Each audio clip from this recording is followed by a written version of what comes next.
Hello tout le monde, j'espère que vous allez bien. Alors aujourd'hui j'ai envie de vous parler de quelque chose de très important dans nos vies de manière générale et du coup de faire plus un focus sur l'impact que ça peut avoir dans notre business. Je vais vous parler de ce qu'on appelle le bonheur en négatif. Alors juste avant, si vous êtes là en live, faites-moi un petit coucou, ça me fait plaisir. Si vous êtes là en replay, vous pouvez mettre un petit hashtag replay. Et voilà, et donc c'est parti. Le bonheur en négatif. Déjà, pourquoi je vous parle de ça? Moi, je me suis formée il y a 10 ans à la psychologie positive. Ça a vraiment complètement changé ma vie, mais vraiment. J'ai fait toutes les formations disponibles en France. À l'époque, il n'y en avait pas énormément, pour dire vrai, et j'ai même été me former aux États-Unis.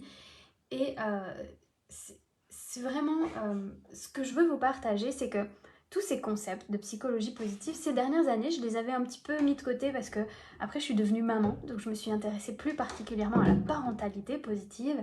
Et puis en parallèle, j'ai mené mon business, donc je me suis aussi beaucoup intéressée au marketing, au copywriting, etc. etc.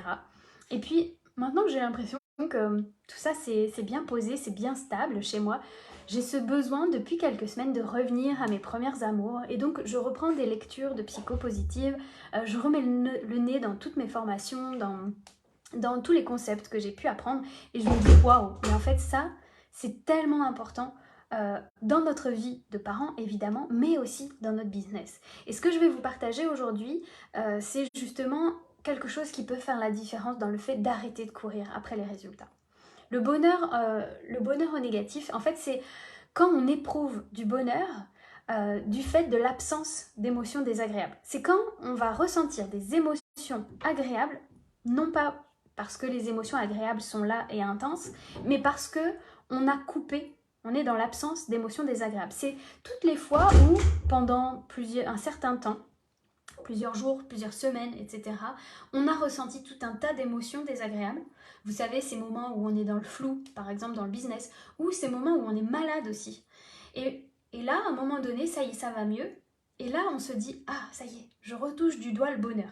Ça y est, je me sens bien, je suis sereine dans mon business, avec ma santé, peu importe. Et en fait, on se fourvoie à ce moment-là. On croit que c'est du bonheur, mais en fait, c'est pas du bonheur.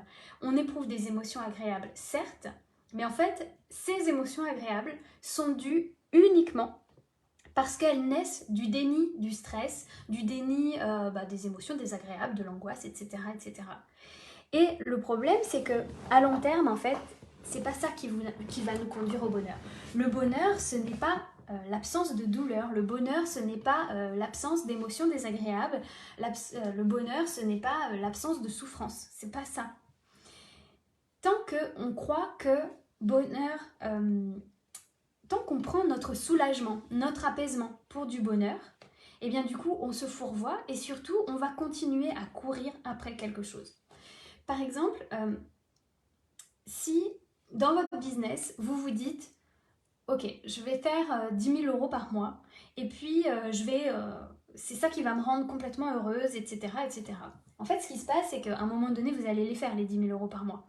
Parce que vous allez continuer jusqu'à les faire. Donc forcément, à un moment donné, vous allez les faire. Parce que vous allez travailler sur vous, parce que vous allez adopter les bonnes stratégies, parce que vous allez écouter votre intuition, etc., etc. Peu importe la façon dont vous le faites, mais vous allez le faire. Et oui, là, à ce moment-là, le premier jour où vous le faites, bien sûr que vous éprouvez de la joie, de la satisfaction, de l'excitation peut-être, peu importe, peut-être même qu'il va y avoir des peurs qui vont venir, genre oh, est-ce que je vais le refaire? Mais toujours est-il que toutes ces émotions agréables que vous ressentez, c'est pas ça le bonheur. Le bonheur, il vient jamais parce qu'on a atteint un but. Parce que ça voudrait dire que dans ce cas, chaque fois que le but n'est pas atteint, vous n'êtes pas heureux. Le bonheur, c'est vraiment quand on parvient à ressentir ces émotions agréables, que les conditions soient favorables ou pas. Que le but soit atteint ou pas. Que les 10 000 euros soient là ou pas. C'est jamais les conditions extérieures qui viennent agir sur notre bonheur, ou très très peu. Si ma mémoire est bonne, il faut que je reprenne mes cours justement, mais les conditions extérieures n'agissent qu'à hauteur de 10% sur notre niveau de bonheur. On a 50% qui est hérité, donc ça on ne peut rien y faire, c'est des bons ou des mauvais gènes entre guillemets pour ressentir ce bonheur. 10% qui viennent des circonstances extérieures, le soleil le matin, je sais pas moi, votre belle maison, une réussite parce que vous avez fait vos 10 000 euros, un moment en famille, etc., les circonstances extérieures.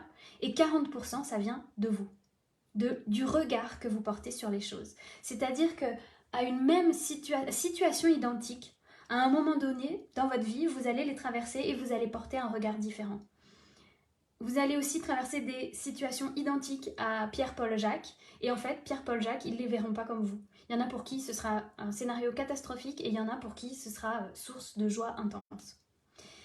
Ce que je veux vous dire, c'est que tant que vous confondez apaisement parce que vous avez atteint un résultat et bonheur, ça veut dire que vous allez être sans cesse dans la course à cette atteinte d'objectifs, à la réussite, au but en fait que vous allez vous fixer. Et du coup, vous allez faire peser oui, sur ces buts la responsabilité de votre bonheur. En l'occurrence, le jour où je ferai 10 000 euros par mois, je serai pleinement heureuse. Ça veut dire que vous mettez sur l'argent la responsabilité de votre bonheur. Et en réalité, plus vous allez faire ça, plus vous allez repousser le jour où vous allez faire ces 10 000 euros. Parce que c'est seulement quand vous allez détacher ce lien émotionnel que vous faites entre l'argent et le bonheur que là, ils vont pouvoir arriver. Parce que vous allez être conscient que finalement, 10 000 euros ou pas, vous êtes heureux. Parce que vous êtes conscient que finalement, maison au bord du lac ou pas, vous êtes heureux. Parce que finalement, vous allez vous rendre compte que ce bonheur intense, il vient uniquement de vous. Et en fait, je vous parle de bonheur, mais c'est valable avec la reconnaissance, avec le sentiment de sécurité, avec la joie, avec toutes les émotions de manière générale. Tant qu'on remet à l'extérieur la responsabilité de nos émotions, on est dans l'attente. Et du coup, on ne parvient jamais à ressentir pleinement cette émotion parce qu'elle est toujours tributaire de l'extérieur.